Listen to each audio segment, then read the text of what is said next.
तो ये class 6 doctor केसी नक्का का चैप्टर नंबर 3 का जी है। तो यहाँ पे हमने बेसिक के बारे में आपको बताया था पहले, ठीक है।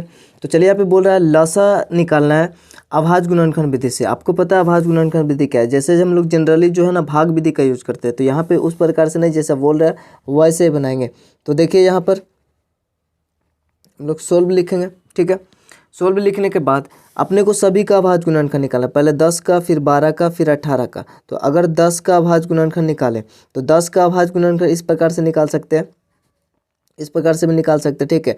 जैसे 2 से लगाएंगे 5 दूनी 10, अब ये नहीं लगेगा। फिर 12 का अभाज्य गुणनखंड निकालेंगे 2 से, 6 दूनी 12, फिर 2 से 3 दूनी 6, तो ये हमारा हुआ। फिर 18 का अभाज्य गुणनखंड निकालेंगे 2 से, तो 9 दूनी 18, फिर 3 से 3 3 9। अब यहाँ पर देखिए 10 का जो अभाज्य गुणनखंड है, ठीक है, वो 2 गुना 5 है। उसके बाद 12 का अभाज्य गुणनखंड देखें तो 2 गुना 2 और गुना 3, 2 गुना 2 गुना 3।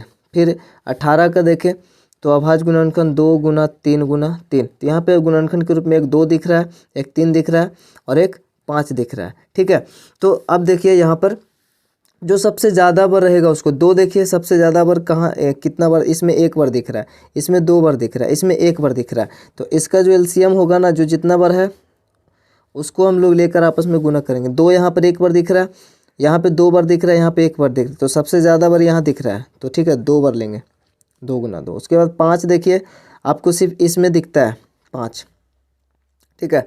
तो 5 को हम लोग तो 1 बार ले लेंगे, ठीक है। यहाँ पे 1 ही बार है, तो 5 को भी हम लोग यहाँ पर लेंगे। चूँकि ये 5 सबसे अधिकतम 1 ही है, तो इसी को लेंगे, ठीक है। फिर 3 को देखें तो इसमें भी है, इसमें भी, इसमें 1 बार आ रहा है, इसमें 2 बार आ रहा है, तो अपने को 2 बार लेना है 3, ठीक है, अधिकतम बार लेना है। तो ये हो गया। अब आपस में गुना करेंगे तो 2 दूनी 4, 4 पचे 20, इतना 20 हुआ, और ये 20 तिया 60 और 60 तिया 180 हो जाएगा, ठीक है। तो ये हो जाएगा मासा या फिर लासा या फिर यहाँ पे एलसीएम इसको बोल सकते हैं। तो ये हमारा आंसर होगा। सेम वैसे ही इसको अगर सोल्व करेंगे तो सबसे पहले 18 दिख रहा है, 18 का अभाज्य गुणनखंड निकालेंगे तो 2 से 9 दूनी 18, फिर 3 से 3 तिया 9, ठीक है। फिर 20 का अभाज्य गुणनखंड निकालेंगे तो 2 से लगाएंगे, 2 से लगता है 10 दूनी 20, फिर 2 से लगेगा 5 दूनी 10। फिर 30 का अभाज्य गुणनखंड तो 2 से लगेगा 15 दूनी 30, फिर यहाँ 2 से नहीं लगेगा, 2 के बाद आता है अभाज्य 3, तो 3 से लगेगा 5 तिया 15, और अब नहीं लगेगा। तो देखिए यहाँ पर 18 का जो अभाज्य गुणनखंड है 2 गुना 3 गुना 3 है, आपको ऊपर दिख रहा है।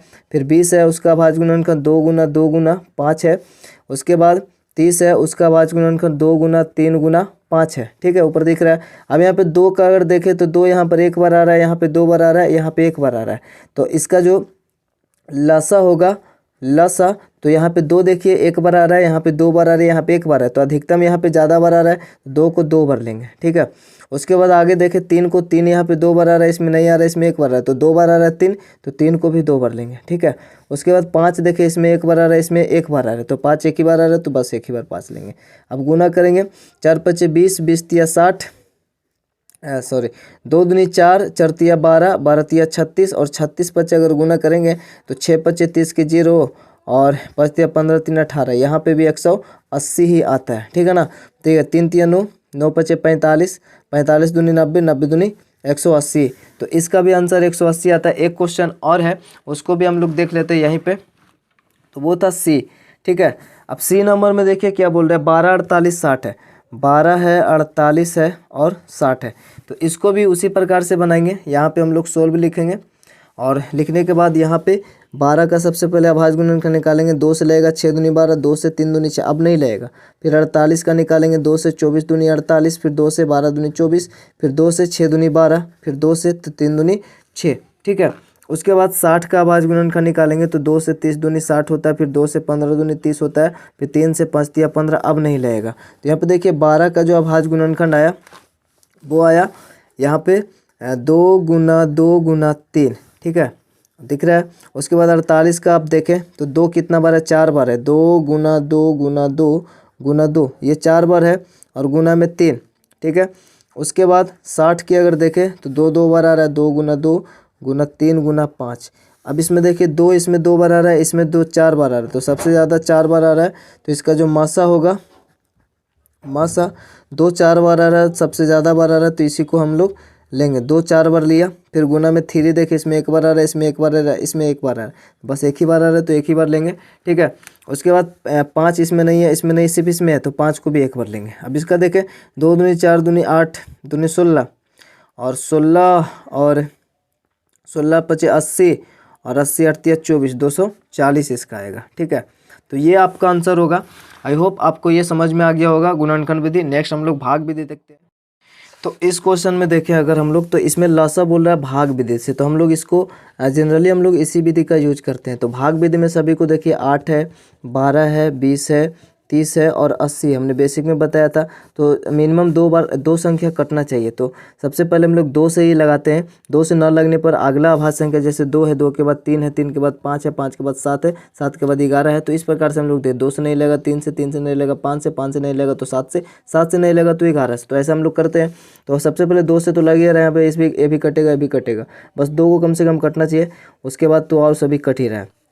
तो 4 दूनी 8 होता है, 6 दूनी 12 होता है, ठीक है, 10 दूनी 20 होता है और 15 दूनी 30 होता है, 40 दूनी 80 होता है। तो इसी को बोलते हैं भाग विधि। जैसे हम लोग भागा ही तो कर रहे हैं ना 2 से, फिर 2 से लगाएंगे, 2 दूनी 4, 3 दूनी 6, 5 दूनी 10 और ये 15 जो नहीं कटेगा उसको वैसे ही लिख देना, ये 20 दूनी 40, ठीक है। फिर 2 से लगेगा, 1 दूनी 2 होता है, 3 नहीं लगेगा तो ऐसे ही उतरेगा, 5 भी नहीं लगेगा ऐसे उतरेगा, 15 ऐसे उतरेगा, 10 दूनी 20। अब हमारा ख्याल से यहाँ पे 2 से अब नहीं लगेगा, चूँकि ये 2 से नहीं कटेगा, ये नहीं कटेगा, ये नहीं कटेगा, ये नहीं कटेगा, सिर्फ ये कटेगा। तो एक कटेगा तो नहीं काटना है। 2 के बाद हमारा 3 आता है, 3 से भी कटता है, ये भी कटता है, तो 2 को कट रहा है तो उसको लिख देंगे। 1 तिया 3 होगा, 5 नहीं कटेगा ऐसे लिखेंगे, 3 5 तिया 15 होता है ना, 5 तिया 15, 3 से लगाए, 3 5 15, 5 तिया 15, 10 नहीं लगेगा ऐसे लिख देंगे। उसके बाद आगे 5 से ये दोनों कटेगा और ये भी कटेगा, तो 3 के बाद अगला भाज्य संख्या 5 ही है, एक वैसे ही लिखेंगे, एक वैसे ही लिखेंगे, 1 पचे 5, 1 पचे 5 और 2 पचे 10। अब देखिए यहाँ पे एक ही है, मतलब इसका तो कोई वैल्यू भी नहीं है यहाँ पर, और यहाँ पे 2 है तो सिर्फ 2 से कटेगा ये बस, तो 1 कटेगा तो नहीं काटना है। अब हमारा जो लासा जो है वो इसका गुणनखंड हो जाएगा आपस में जो भी संख्या दिख रहा है। 2 कितना बार है, ऊपर 3 बार है, 2 गुना 2 गुना 2 3 बार है, फिर 3 है, फिर 5 है, ठीक है। फिर इधर देखिए 1 को तो नहीं लिखना है गुना में, क्योंकि 1 से गुना करेंगे तो उतना ही रहेगा। तो यहाँ पे 2 दिख रहा है, 2 को लिख दिया। तो 5 दूनी 10, 10 तिया 30, 3 दूनी 60, 60 दूनी 120, 120 दूनी 240। तो इसका 240 यहाँ पे लिख देते हैं, 240 इसका आंसर होगा। सेम वैसे ही इस क्वेश्चन को बनाएंगे। 20 है, 25 है और 30 है और यहाँ पर 50 है। तो 2 से लगेगा, 10 दूनी 20, 25 नहीं लगेगा ऐसे उतरेंगे, 15 दूनी 30, 25 दूनी 50, ठीक है। फिर 2 से लगेगा, 5 दूनी 10, 25 नहीं लगेगा और यहाँ पे 2 से 15 भी नहीं लगेगा, ये भी नहीं लगेगा। इसका मतलब 2 से नहीं, हम लोग 3 से लगाएंगे। 3 से, चूँकि 3 से भी तो नहीं लगेगा, क्योंकि 10 3 से भी नहीं लगेगा, 25 भी 3 से नहीं कटेगा, सिर्फ ये कटता है। तो 3 से नहीं, यहाँ पर 5 से हम लोग लगाएंगे। तो 5 से लगाएंगे तो 2 पचे 10 हो जाएगा और ये 5 पचे 25 होगा, ठीक है। 5 पचे 25, 3 पचे 15, 5 पचे 25 हो जाता है। अब यहाँ पे 5 है, यहाँ पे 5 है, यहाँ पे 3 है, यहाँ पे 2 है। तो 2 से ये सिर्फ लगेगा, 3 से ये सिर्फ लगेगा, तो 1 कटेगा तो नहीं काटना है। 5 से देखे तो ये भी कटेगा, ये भी कटेगा, तो 5 से फिर लगेगा, 2 ऐसे उतरेगा, 1 पचे 5, 3 नहीं लगेगा तो इससे वैसे ही उतरेगा, 1 पचे 5, ठीक है। बाकी यहाँ पे 2 और 1 3 बचा, तो आपको समझ में आ रहा होगा, अब नहीं लगेगा। तो इसका एलसीएम जो है यानी कि लासा वो आपस में गुणनखंड होगा। तो पहले ऊपर में 2 दिख रहा है, 2, फिर 5 2 बार दिख रहा है, गुना में 5, ठीक है। फिर यहाँ पे 2 दिख रहा है तो 2, 1 नहीं लिखेंगे, गुना में 3, 1 नहीं लिखना है क्योंकि 1 से गुना करेंगे तो उतना ही रहेगा। 5 दूनी 10, 10 पचे 50, 50 दूनी 100 और 100 तिया यहाँ पर 300 आंसर इसका देगा, 300 आता है, ठीक है। फिर एक क्वेश्चन और उसको भी देख लेते हैं। तो चलिए इसको भी हम लोग सॉल्व करते हैं। तो यहाँ पे 198 है और यहाँ पे 135 है, यहाँ पे 108 है, यहाँ पे 54 है, यहाँ पे 22 है। तो इसको भाग विधि से बनाएंगे तो 2 से लगेगा ही, 2 से 198 को काटेंगे तो 9 दूनी 18 और 9 दूनी 18, 99 दूनी 198 हो जाएगा, 9 दूनी 18 19, ठीक है। 135 2 से नहीं कटेगा, 108 कटेगा, 50 और 4 54 होता है, 54 दूनी 108 होगा, ठीक है। इसका आधा करेंगे, क्योंकि 2 से करना है, 2 से भागा देंगे तो आपका 54 आएगा, भागा करके भी देख सकते हैं। 2 से अगर भागा देंगे 54 में तो 27 आएगा, 27 दूनी 54, इसमें देंगे तो 11 दूनी 22 होता है। उसके बाद आगे 2 से कटेगा क्या, 54 2 से कटेगा, ये 2 से नहीं कटेगा, ये भी नहीं कटेगा, सिर्फ 54 2 से कटेगा, 2 से नहीं लगाएंगे, ठीक है। 3 से लग सकता है क्योंकि 99 भी 3 से कटेगा, 27 भी 3 से कटेगा और इसको भी देख लेंगे, 5 3 8 9, ये भी 3 से कटेगा, ठीक है। तो 3 से ही लगाएंगे। तो 33 तिया 99 होता है और ये 3 से कटेगा, चूँकि 135 में अगर 3 से भागा दे तो 4 तिया 12, 4 तिया 12 और एक बचेगा, 1 5 15 तो 3 5 तिया 15, यानी 45 तिया ये हो जाएगा। 5 तिया 15 5 4 तिया 13, 45 तिया 135 हो जाएगा। ठीक है, उसके बाद 54 है तो 54 3 से कटेगा नहीं। ठीक है, 54 भी 3 से नहीं कटेगा, 5 और 9 सॉरी 3 से ये कट जाएगा शायद। 3 से अगर काटेंगे तो 3 1 18 तिया 54 होता है। ठीक है, 18 तिया 54 ये भी कट जाएगा। 27 है तो 9 9 तिया 27 होता है। 11 नहीं कटेगा, इसको ऐसे लिखेंगे। ठीक है, फिर आगे 3 से ही लगाएंगे, चूँकि ये भी 3 से कटेगा, ये भी 3 से, ये भी 3 से, तो ये भी तो कट ही जाएगा। 11 तिया 33 और ये 15 तिया 45 और ये 6 तिया 18 और ये 3 तिया 9 11, बस ऐसे ही रहेगा। ठीक है, उसके बाद 3 से ये कटेगा, ये कटेगा, ये भी कट रहा है, इसका मतलब 3 से फिर से लगाते हैं। 11 को वैसे ही रहने देंगे। 5 तिया 15, 2 तिया 6, 1 तिया 3 और 11 का 11 यहाँ पे आ गया। अब देखिए अगला वाद संख्या 5 है, लेकिन 5 एक ही दिख रहा है, एक ही कटेगा। 5 के बाद देखिए 2 से 2 भी एक ही दिख रहा है, तो एक ही बार कटेगा 2 से, इसका मतलब इससे नहीं लगा। अब अगला अभाज्य संख्या 11 से लगा सकते हैं, चूँकि 11 यहाँ पर 2 बार दिख रहा है, तो 11 भी एक अभाज्य संख्या है। 5 3 7 के बाद 11 ही आता है, तो 11 से हम लोग लगा सकते हैं एक बार में 11। 5 नहीं कटेगा, ऐसे रहेगा, 2 नहीं कटेगा, ऐसे ही, तो बाकी सब ऐसे एक से 11 कट जाएगा। ठीक है, बाकी जो बच्चा बाकी आपस में हम लोग गुना कर देंगे, अब नहीं कटेगा कोई भी। ठीक है, तो इसका जो लसा होगा आपस में गुना करने पर जो आएगा, यहाँ पे 2 दिख रहा है, उसके बाद 3 दिख रहा है 3 को, तो 3 गुना 3 गुना 3। ठीक है, उसके बाद 11 दिख रहा है, तो 11 फिर गुना में इधर देखिए एक को नहीं लिखेंगे चूँकि फ़र्क नहीं पड़ता, और गुना में 5 और गुना में 2, देखिए गुना कर देंगे। 5 दूनी 10 है, 10 में 11 से गुना होगा तो 110 हो जाएगा। ठीक है, यहाँ पे देखिए 110 हो गया।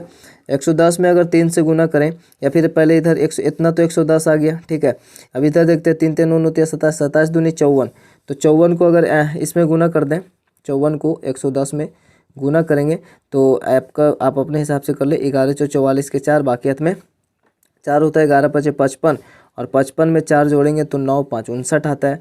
ठीक है, तो ये 59 हो जाएगा, और एक शून्य था तो एक शून्य। ठीक है, यानी 59 40 इसका आंसर देगा। तो 59 40 इसको गुना करने पर आएगा 59 40, और ये हमारा लसा होगा। तो आई होप आपको समझ में आ गया होगा। यहाँ पे हम लोग 2 ही क्वेश्चन देखेंगे। नेक्स्ट वीडियो में हम लोग नेक्स्ट क्वेश्चन को और भी देखेंगे। तो वीडियो चलो तो लाइक में से जरूर से कर दिए, चल पर चलो सब्सक्राइब करके बेल आइकन को प्रेस कर। मिलते हैं नेक्स्ट वीडियो, तब तक के लिए जय हिंद, जय भारत।